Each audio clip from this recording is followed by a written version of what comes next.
पीक विमा मिळाला नाही तर आपल्याला ग्राहक आयोगामध्ये जाता येतं हेच आजपर्यंत शेतकऱ्यांना माहीत नाही, किंवा 90% लोकांना हे अजूनही आढळून आलं की खरंच बियाणं निकृष्ट दर्जाचं होतं तर शेतकऱ्यांना ग्राहक आयोगामध्ये जाण्याचा पूर्ण अधिकार आहे. Amazon किंवा फ्लिपकार्टवरती बरेचसे प्रोडक्ट्स आपण परचेस करतो, तिथे बरोबर. सुद्धा फ्रॉडचं प्रमाण किंवा स्कॅम आणि शेतकऱ्यांसाठी कसा फायदा म्हणजे ग्राहक निवारण आयोग जे आहे त्याचा होऊ शकतो. नमस्कार मित्रांनो, मी कोमल लगरे तुमचं महापॉडकास्टमध्ये स्वागत करते आणि आज आपला डिस्कशनचा टॉपिक आहे कन्झ्युमर राईट्स. ग्राहक निवारण आयोग म्हणजे काय आणि तिथे तक्रार कशी नोंदवावी त्यासाठी आपल्याकडे आले आहेत एक्सपर्ट महेश भताणे सर. नमस्कार सर. नमस्कार. तुमचं महापॉडकास्टमध्ये स्वागत आहे सर. थँक्यू. सर, माझा पहिला प्रश्न आहे की ग्राहक आयोग म्हणजे काय. मुळामध्ये ग्राहकांच्या तक्रारी म्हणजे जसं की तुम्ही एखादी वस्तू परचेस केली आहे, म्हणजे तुम्ही पैसे दिलेत आणि तुम्ही त्याकडून वस्तू सेवा कोणत्याही वस्तू पैसे देऊन घेतलेल्या आहेत तर तुम्ही तिथे ग्राहक झाला, परंतु ग्राहकांची झालेली फसवणूक आणि तुमच्या असलेल्या सेवांविषयी तक्रारी ह्या सगळ्यांना एक लवकरात लवकर न्याय देता यावा याच्यासाठी शासनाने एक तरतूद करून ग्राहक तक्रार निवारण आयोग स्थापन झालेली आहे. त्याचा एक वेगळा कायदा बनलेला आहे आणि त्या कायद्यानुसारच या आयोगाचे कार्य चालतात. मुळामध्ये या आयोगाचा जो उद्देश आहे तो ग्राहकांना लवकरात लवकर न्याय मिळावा हा सगळ्यात महत्त्वाचा बेसिक उद्देश डोळ्यासमोर ठेवूनच ग्राहक तक्रार आयोग हे प्रत्येक जिल्ह्याच्या लेवलला स्थापन झालेले आहेत. आणि त्यानंतर त्याची रचना अशी आहे की प्रत्येक जिल्ह्याच्या लेवलला ग्राहक तक्रार आयोग आहे, त्यानंतर राज्य तक्रार आयोग आहे आणि त्याच्यानंतर भारताच्या लेवलला नॅशनल कन्झ्युमर कमिशन आहे. तर असे 3 वेगवेगळे टप्पे आहेत, जसे जिल्हा, राज्य आणि शेवटी राष्ट्रीय पातळीवर. सर, आयोग एक्झॅक्टली काम कसं करतं, त्याची कार्यप्रणाली कशी आहे. आयोगाची कार्यप्रणाली अशी आहे, सर्वात पहिले तर आयोगामध्ये एक अध्यक्ष आणि 2 सदस्य अशी एक बॉडी असते आणि या बॉडीलाच ग्राहकांच्या आलेल्या तक्रारींवर निर्णय घेण्याचा, त्या खऱ्या आहेत की नाही हे पडताळण्याचा अधिकार या बॉडीलाच आहे. कार्यप्रणाली अशी आहे की सर्वप्रथम तुम्ही तक्रार दाखल केल्यानंतर त्यामध्ये ही बॉडी म्हणजे अध्यक्ष व 2 सदस्य तक्रारीमध्ये तथ्य आढळल्यानंतर पुढच्या पार्टीला नोटीस इश्यू करतात. म्हणजे त्यांचं काय म्हणणं आहे ते मांडण्यासाठी त्यांना एक महिन्याचा पिरियड दिला जातो आणि त्यांच्याकडचे पुरावे आणि ग्राहकाकडचे पुरावे, म्हणजे थोडक्यात काय, ग्राहक म्हणणार की माझी फसवणूक झालेली आहे, परंतु विक्रेता काय म्हणणार की आम्ही कोणत्याही प्रकारची फसवणूक केलेली नाही आहे. त्यामुळे या दोघांचेही पुरावे कन्सिडर करून, डॉक्युमेंट्स कन्सिडर करून काय खरं काय खोटं ह्या सगळ्याची पडताळणी करून ग्राहक तक्रार निवारण आयोग हे स्वतःचा एक निकाल देतात. त्यांना ज्युडिशियल पॉवर्स आहेत आणि हा निकाल दोघांवरही बंधनकारक आहे. आणि सर्वात महत्त्वाचं हे की ग्राहक आयोगामध्ये तुम्हाला जी तक्रार केलेली आहे ते 3 ते 6 महिन्यामध्ये निकाली निघते. म्हणजे जसे बाकीच्या कोर्टाचा विषय आहे, सिव्हिल कोर्ट वगैरे आपण म्हणलं, तिकडं जर गेलात तर आपल्याला बरेच दिवस, बऱ्याच कालावधी लागण्याची शक्यता असते. त्यामुळेच ह्या ग्राहक आयोगाचा उद्देशच मुळात हा होता की लवकरात लवकर ग्राहकांना न्याय मिळावा. तर या उद्देशामुळेच ह्यांना स्पेशल पॉवर्सही देण्यात आलेल्या आहेत. आणि जसं त्या कोर्टाच्या ऑर्डर्स म्हणजे सिव्हिल कोर्ट्सच्या ऑर्डर्स आहेत तशा प्रकारच्याच ऑर्डर्स याही फॉलो करावं लागतात आणि ते बंधनकारक आहेत. आता फॉर एक्झाम्पल एखादं प्रोडक्ट मी जर ते परचेस केलं, सर्व्हिस असेल, अप टू ते मार्क नाहीये, तर मग असं काही ड्युरेशन आहे का मला एवढ्या दिवसामध्येच तक्रार नोंदणी करावी लागेल. सगळ्यात पहिले काय की कॉज ऑफ ऍक्शन म्हणजे घटना घडलेली तारीख, तिथून पुढे 2 वर्षामध्ये तुम्हाला तक्रार करणं बंधनकारक आहे. 2 वर्षाच्या आत तुम्हाला लेखी तक्रार किंवा आता एक ई दाखील नावाचं पोर्टल सुरू केलंय ग्राहक तक्रार आयोगाने, तर त्या ई दाखीलवर तुम्हाला तुमची कंप्लेंट फाईल करता येते आणि त्यानंतर हार्ड कॉपी तुम्ही ग्राहक आयोगात, म्हणजे थोडक्यात काय की याच्यासाठी एक कालावधी ठेवलेला आहे. 2 वर्षापर्यंत कॉज ऑफ ऍक्शन नंतर तुम्हाला ती तक्रार दाखल करता येत आहे. आणि पर्टिक्युलरली जे पोर्टल तुम्ही सांगितलं ई दाखल ते यासाठीच आहे, राईट ना? हो, आता गव्हर्नमेंटने काय केलं, आधी ई दाखल नावाचं पोर्टल होतं. आता नॅशनल लेवलवर एक ई जागृती नावाचं एक खूप पोर्टल सुरू केलंय आणि ग्राहकांना तक्रार घरच्या घरी बसून दाखल करता यावी यासाठी सुद्धा ते ई जागृती पोर्टलमध्ये उपलब्ध करून देण्यात आलं आहे. आणि यासाठी काही रजिस्ट्रेशन फीस वगैरे असं काही आहे का? रजिस्ट्रेशन फीस आहे. सुरुवातीला 5 लाखापर्यंत ग्राहक तक्रार आयोगात तक्रार करण्यासाठी कुठलीही फीस लागत नाही. 5 लाख ते 10 लाख म्हणजे असे वेगवेगळे तक्रार आहेत, परंतु सर्व फीस ज्या आहेत त्या 4 ते 5 हजाराच्या मध्येच आहेत, म्हणजे तुम्ही अमाऊंट. आणि दुसरी गोष्ट याच्यामध्ये अशी आहे की पेड कन्सिडरेशन म्हणजे तुमचा झालेला खर्च. समजा मी एखादी वस्तू घेतली आहे, तर ती वस्तू जर 50 लाखाच्या पुढं असेल आणि माझी फसवणूक झालेली आणि मला तक्रार दाखल करायची असेल, तर त्याच्यासाठी आपल्याला राज्य ग्राहक आयोगाकडे जावं लागेल.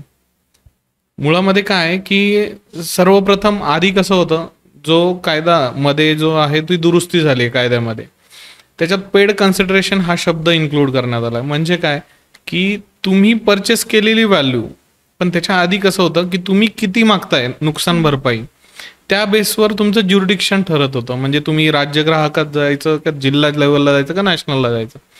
50 लाखापर्यंत तुम्ही अमाऊंट नुकसान भरपाई मागताय तर तुम्हाला जिल्हा लेवलला जाता येत होतं. 50 लाख ते 2 कोटीपर्यंत मागताय तर तुम्हाला राज्य ग्राहक तक्रार आयोगात जाता येतं. आणि 2 कोटीच्या वर असेल तर तुम्हाला राष्ट्रीय ग्राहक तक्रार आयोगात जाता येतं. पण इथे नवीन अमेंडमेंट झाली, म्हणजे कायद्यामध्ये दुरुस्ती झाली आणि तुम्ही किती खर्च केला ती वस्तू घेण्यासाठी किंवा सेवा घेण्यासाठी, याला कायद्यामध्ये पेड कन्सिडरेशन हा शब्द वापरण्यात आलाय. तर तुमचं पेड कन्सिडरेशन किती आहे त्याच्यावर आता ज्युरिडिक्शन ठरत आहे. म्हणजे तुम्ही किती नुकसान भरपाई मागताय हा विषय राहिला नाही. आता तुम्ही व्हॉटेवर तुम्ही 2 कोटीपर्यंत मागताय, 4 कोटीपर्यंत मागताय, पण तुम्ही त्याच्यासाठी खर्च केलेत 500 रुपये, तर तुम्हाला ऑब्वियस आहे की फक्त जिल्हा लेवलवरच जाता येईल. आणि जिल्हा लेवल म्हणजे जिल्हा ग्राहक तक्रार निवारण आयोगाचं तुम्हाला डिसिजन तुमच्या विरोधात गेला तर तुम्ही अपील करू शकता राज्य ग्राहक तक्रार आयोगाकडे. राज्य ग्राहकचा पण गेला असेल तर तुम्ही राष्ट्रीय ग्राहक तक्रार, आणि त्याही नंतर राष्ट्रीय ग्राहक तक्रार आयोगाचा निकाल गेला तर तुम्ही सुप्रीम कोर्टातही याचिका दाखल करू शकता. म्हणजे तुमच्याकडे सर्व रिमेडीज अवेलेबल आहे त्याच्यासाठी. सर असंही होतं म्हणजे मोस्ट ऑफ द टाइम जे प्रोडक्ट आपण परचेस करतो त्याची जी व्हॅल्यू आहे किंवा किंमत आहे ती कमी असते, बरोबर? तर मग in that scenario what one should do?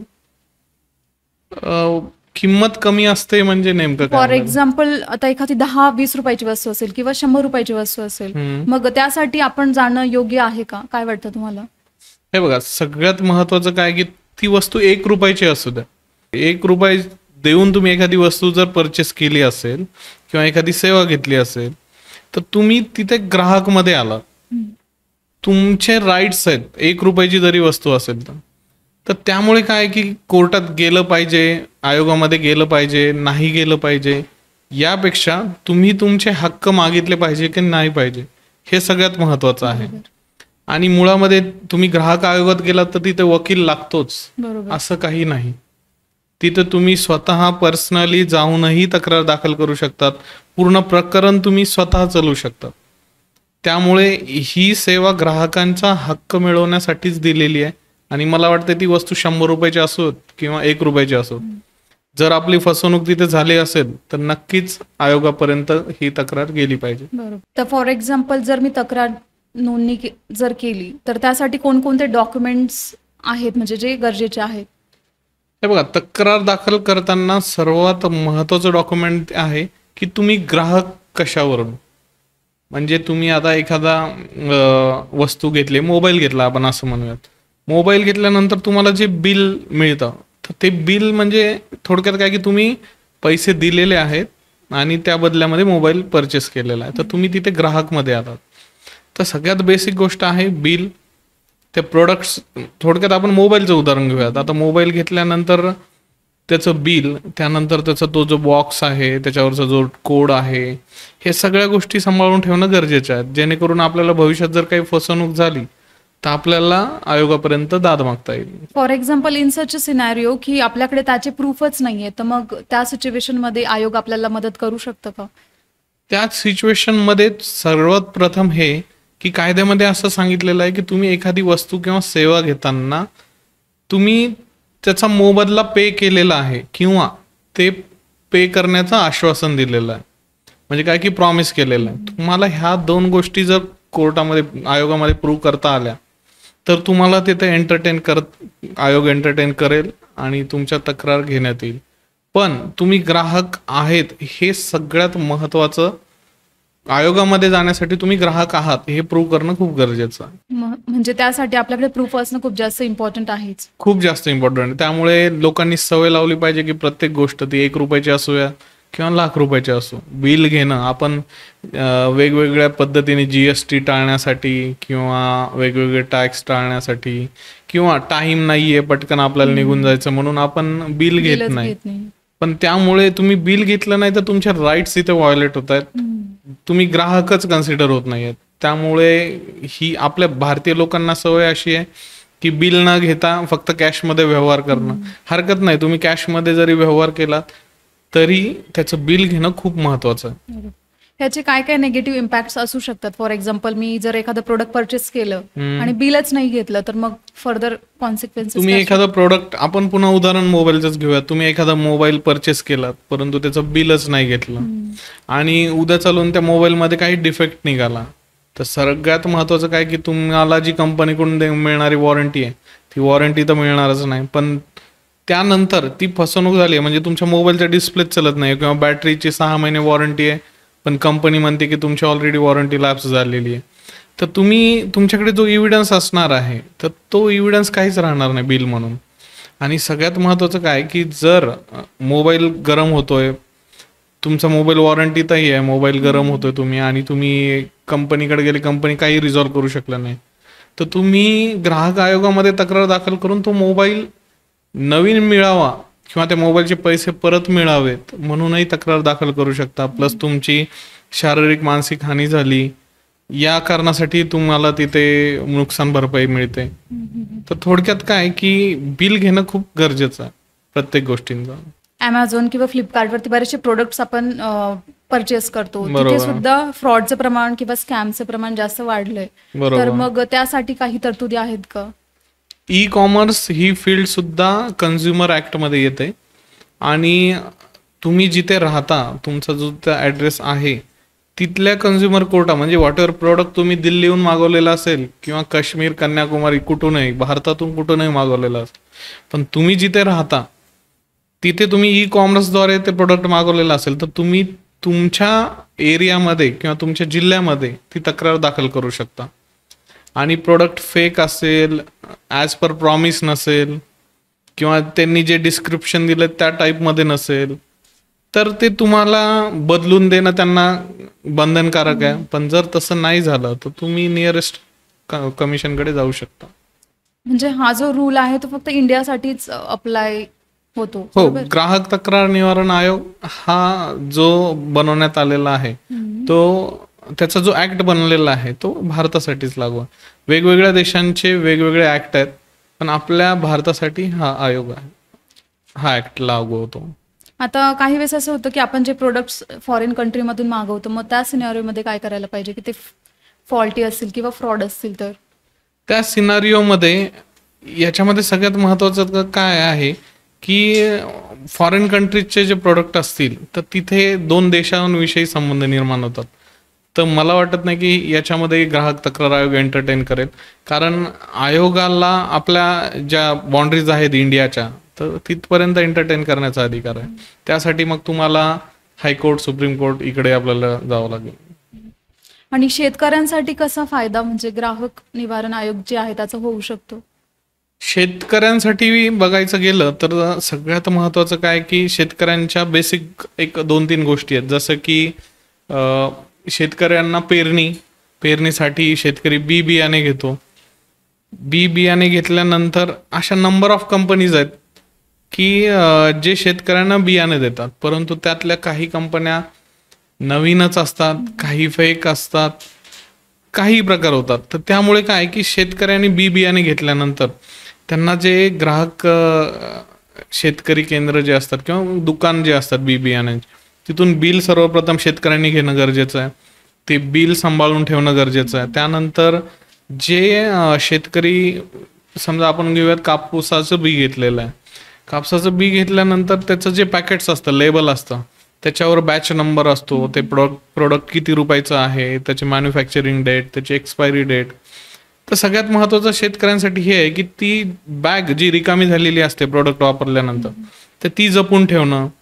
जेणेकरून काय की ते लावलेलं बियाणं जर उगवलंच नाही, किंवा ते आलं, त्याचं उत्पादनच कमी झालं, किंवा त्याच्यावरती वेगवेगळे रोग पडले, तर अशा प्रकारच्या तक्रारीही इथे ग्राहक आयोगामध्ये चालतात. आणि सगळ्यात महत्त्वाचं, अशा तक्रारीमध्ये जर ग्राहकाकडे म्हणजे शेतकऱ्यांकडे बिल असेल, ते पॅकेट्स असतील आणि त्याचं उत्पादन खरोखर कमी आलं असेल फक्त बियाण्याच्या फॉल्टमुळे, आणि किंवा बियाण्याच्या फॉल्टमुळे ते उगवलंच नसेल, व्हॉट एव्हर काही असेल, तर त्याने नियरेस्ट कृषी अधिकाऱ्यांकडे तक्रार करायची. कृषी अधिकारी ज्या कंपनीचं बियाणं आहे त्या कंपनीला नोटीस पाठवतात. पंचनाम्याला ज्या दुकानातून बियाणं घेतलेलं आहे तो दुकानदार, ज्या कंपनीने हे मॅन्युफॅक्चर केलेलं आहे तो मॅन्युफॅक्चरर, आणि एक तालुका कृषी अधिकाऱ्यांची एक समिती असते, तालुका कृषी समिती. तर ही समिती हे सगळेजण शेतकऱ्यांच्या शेतात जातात, तिथे ते पंचनामा करतात की खरोखरच हे कशामुळे झालेलं आहे, बियाण्याचा फॉल्ट आहे की नाही आहे. तर ह्या सगळ्या गोष्टी, हा पंचनामा सगळ्यात महत्त्वाचा आहे. जेणेकरून काय की ग्राहक आयोगात आल्यानंतर खरोखरच नुकसान झालेलं आहे का नाही, आणि ते बियाणामुळेच झालेलं आहे का नाही, हे टेक्निकल बाबी ह्या कृषी खात्याला कळतात. त्यामुळे हा बेसिक पंचनामा खूप महत्त्वाचा आहे. त्याच्यामध्ये हा पंचनामा झाल्यानंतर जर तसं आढळून आलं की खरंच बियाणं निकृष्ट दर्जाचं होतं, तर शेतकऱ्यांना ग्राहक आयोगामध्ये जाण्याचा पूर्ण अधिकार आहे. आणि मॅन्युफॅक्चरने जे प्रॉमिस दिलेलं आहे की आम्ही एकरी 18 क्विंटल कापूस काढू शकतो, म्हणजे निघतं आमच्या बियाणातून, आणि शेतकऱ्याला झाला असेल 1 क्विंटल, तर त्या राहिलेल्या 17 क्विंटलची पण नुकसान भरपाई तुम्हाला तिथे मिळू शकते.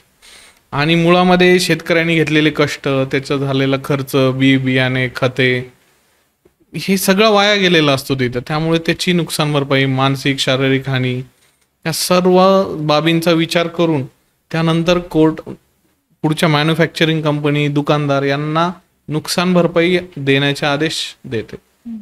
त्यामुळे हा कायदा शेतकऱ्यांसाठी अत्यंत महत्त्वाचा आहे. आणि जी भरपाई आहे ती किती दिवसामध्ये साधारण मिळू शकते?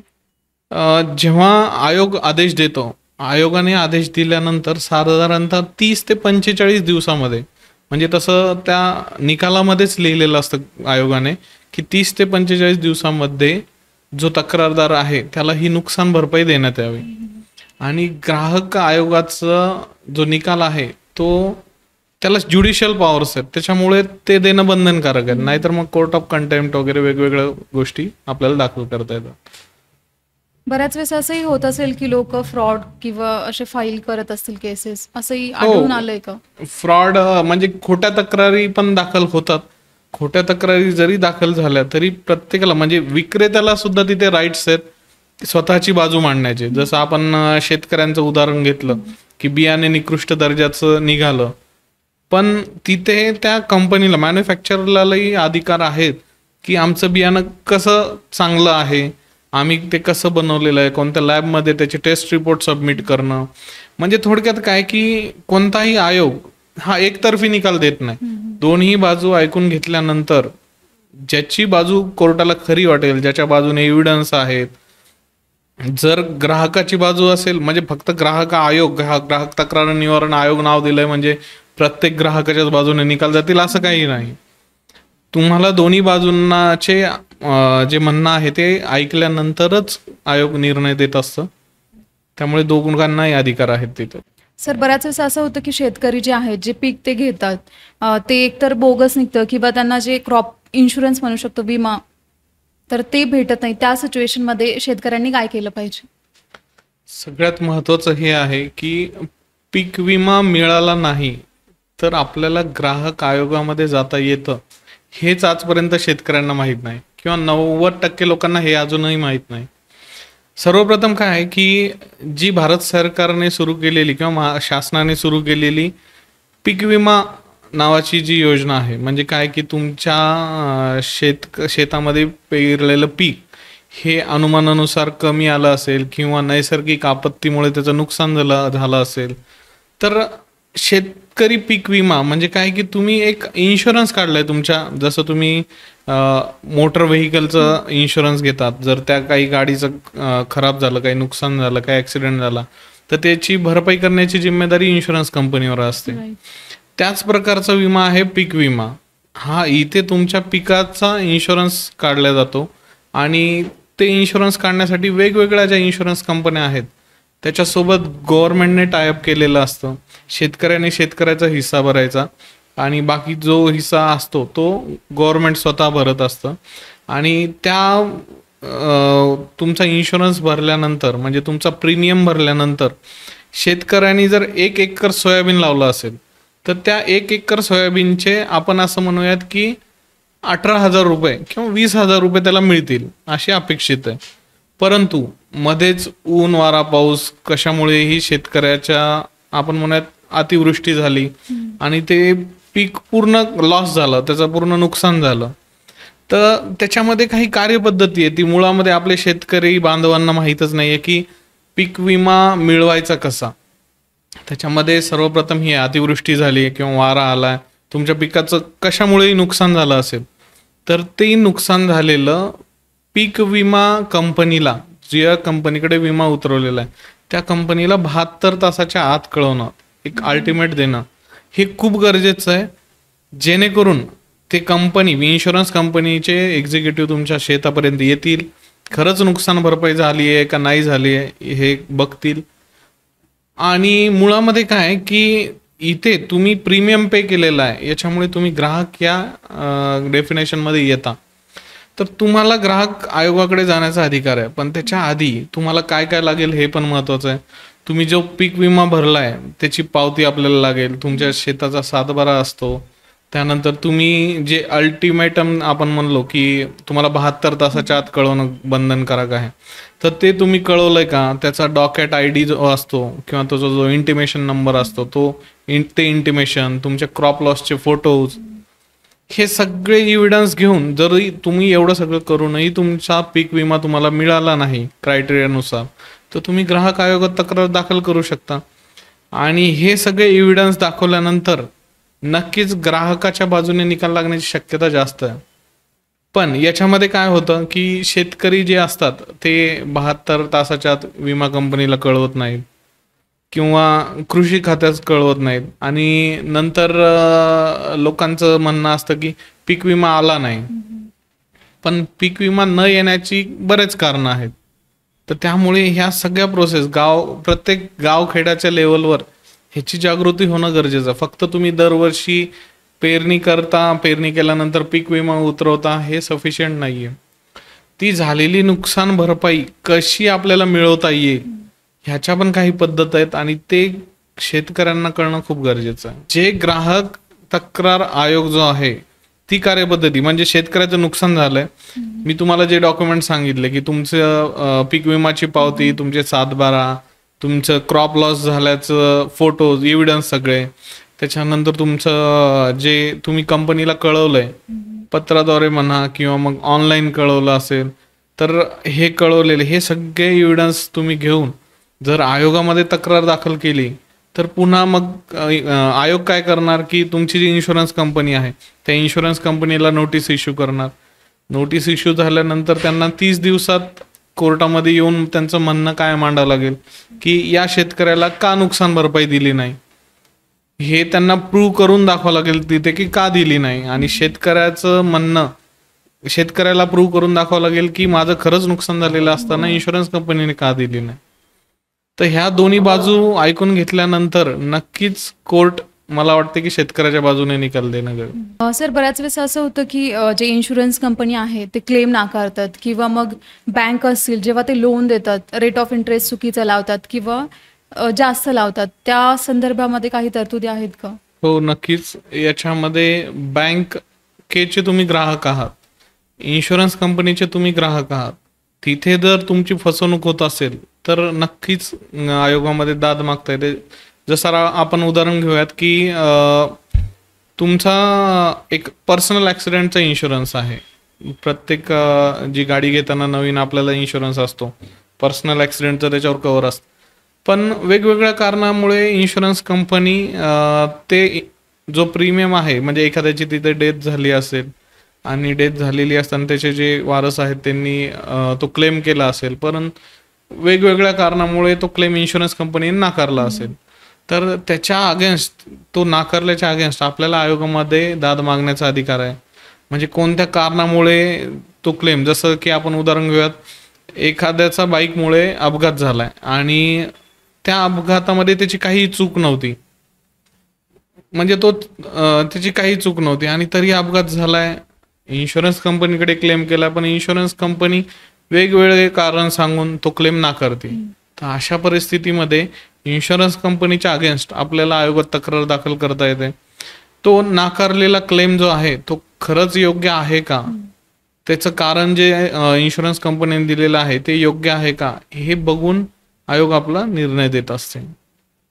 आणि दुसरी गोष्ट, जे तुम्ही बँकेचा प्रश्न विचारला, तर बँक ही ग्राहक कायद्यामध्ये येत आहे, कारण तुम्ही बँकेचे ग्राहक आहात, बँकेकडून तुम्ही सेवा उपलब्ध करून घेता, त्या मोबदल्यामध्ये बँकेलाही फायदा होत असतो, त्यामुळे तुम्ही त्याच्यामध्ये येता. जर आता वेगवेगळे म्हणजे काही कोऑपरेटिव्ह बँक्स आहेत, नॅशनलाइज बँक्स आहेत, किंवा आपण म्हणूयात क्रेडिट कार्ड जे आहेत, आजकाल जे चाललंय क्रेडिट कार्डचे संबंधित, क्रेडिट कार्ड कंपनी तुमचे बाउन्स चार्जेस, तुमचे इंटरेस्ट हे वेगवेगळ्या प्रकारचे लावत आहेत. म्हणजे थोडक्यात काय की तुम्हाला 45 डेज पर्यंत विदाऊट इंटरेस्ट मिळतात, पण त्यानंतर जो लावण्यात येणारा इंटरेस्ट आहे तो जर चुकीचा लावण्यात आला असेल, बाउन्स चार्जेस वेगळे लागले असतील, किंवा काही काही वेळेस असे नंबर ऑफ जजमेंट्स आहेत आयोगाचे की तुमचं एखादं लोन सँक्शन झालेलं आहे, परंतु ते डिसबस झालं नाही अजून. डिसबस म्हणजे तुमच्या खात्यात पैसे आले नाही, परंतु त्याच्या आधीच तुमचे पैसे, तुमचे जे EMI आहेत ते EMI डिडक्ट करणं सुरू झालेलं आहे. तर हा ग्रॉस निग्लिजन्स आहे तुमच्या फायनान्शियरचा किंवा बँकेचा. तर अशा परिस्थितीमध्ये तुमचे जे हप्ते कट झालेले आहेत ते हप्ते परत देणं, तुम्हाला नुकसान भरपाई म्हणून पुन्हा पैसे त्यांच्याकडून मिळवून देणं, असे वेगवेगळे निर्णय आजपर्यंत बरेच झालेले आहेत आयोगामार्फत. त्यामुळे तिथपर्यंत जाणं हे आपल्यासाठी महत्वाचं. डॉक्टरच्या मेडिकल नेग्लिजन्समुळे रुग्णांचा जीव सुद्धा जातो किंवा बरेचसे प्रॉब्लेम्स रुग्णांना फेस करावे लागतात, तर यासाठी सुद्धा काही रूल्स आहेत का सर? हो, नक्कीच. सुप्रीम कोर्टाने दिलेल्या जजमेंटनुसार डॉक्टर किंवा हॉस्पिटल्स, लॅब या सर्व ग्राहक संरक्षण कायद्याच्या अंडरमध्ये येतात. म्हणजे एखाद्या डॉक्टराच्या चुकीमुळे तुमची काही नुकसान झालं असेल, म्हणजे जसं की अपंगत्व आलं असेल, मृत्यू झाला असेल, किंवा व्हॉट एव्हर जे काही नुकसान झालं असेल तुमचं, तर त्याच्या अगेन्स्ट तुम्ही ग्राहक आयोगामध्ये दाद मागू शकतात. आणि त्यातही ग्राहक आयोग मुळामध्ये कार्यपद्धती अशी आहे की तुमच्या आयोगासमोर आलेले डॉक्युमेंट्स, एव्हिडन्स हे आयोग बघत असते, पण टेक्निकल गोष्टींसाठी, जसं तुम्ही मेडिकल निग्लिजन्स म्हणलं, तर त्यामध्ये आयोग काय करते की एक जे जिल्हा शल्यचिकित्सक असतात त्यांना एक कमिटी गठीत करायला लावून, मेडिकल निग्लिजन्स कमिटी एक गठीत करायला लावते, आणि खरंच त्या डॉक्टरची त्या प्रकरणात चूक आहे का याची चौकशी ती मेडिकल निग्लिजन्स कमिटी करते, आणि त्या अहवालाच्या बेसवर आयोग आपला स्वतःचा निर्णय देत असते. डॉक्टरांचीही बाजू ऐकल्या जाते आणि रुग्णाचीही बाजू ऐकल्या जाते, म्हणजे ग्राहकाचीही बाजू ऐकल्या जाते. आणि जर डॉक्टरची काही चूक नसेल तर ती तक्रार फेटाळण्यात येते. जर डॉक्टरांची काही चूक असेल तर नक्कीच त्याच्यामध्ये नुकसान भरपाई ग्राहकाला मिळू शकते. त्यामुळे थोडक्यात काय की डॉक्टरांच्याही अगेन्स्ट आपल्याला ग्राहक कायद्यानुसार आयोगामध्ये जाता येतं. आणि बऱ्याच लोकांमध्ये आपण बघतो की याच्याबद्दल अवेअरनेस जास्त नाहीये. त्यांचे कन्झ्युमर राईट्स असतील तर ती अवेअरनेस इन्क्रीज करण्यासाठी म्हणजे आपण काय करू शकतो? भारत सरकारने जागो ग्राहक जागो नावाची एक चळवळ मागे राबवली होती, परंतु आजही खेड्यापाड्यांमध्ये किंवा शहरातल्याही बऱ्याच लोकांना ग्राहक म्हणून स्वतःचे काय अधिकार आहेत हेच मुळात नाहीये. तर मला वाटतंय त्याच्यासाठी आपल्याला एक शालेय स्तरापासून सुरुवात केली पाहिजे. एक विषयच म्हणजे विद्यार्थ्यांना तो एक वेगळा दिला पाहिजे, किंवा जे तुम्ही विषय आहेत त्याच्यामध्ये एक एक्स्ट्रा क्लासेस वगैरे घेता आले तर जेणेकरून काय होईल की आजचे बालक उद्याचे नागरिक आहेत. आज आपल्या नागरिकांना त्याची एवढं काही माहिती नाहीये, परंतु खालच्या ग्राउंड लेवल पासून जर तुम्ही सुरू केलं तर नक्कीच प्रत्येकाला त्याचे राईट्स वगैरे कळतील. आणि जे सध्या अडल्ट आहेत म्हणजे मोठे माणसं आहेत, अजून बरेच वयस्कर लोक आहेत, त्यांनाही अजून काही माहीत नाहीये. खेड्यापाड्याच्या लेवलला शासनामार्फत किंवा वेगवेगळ्या स्वयंसेवी संस्थांमार्फत याची जनजागृती होणं गरजेचं आहे.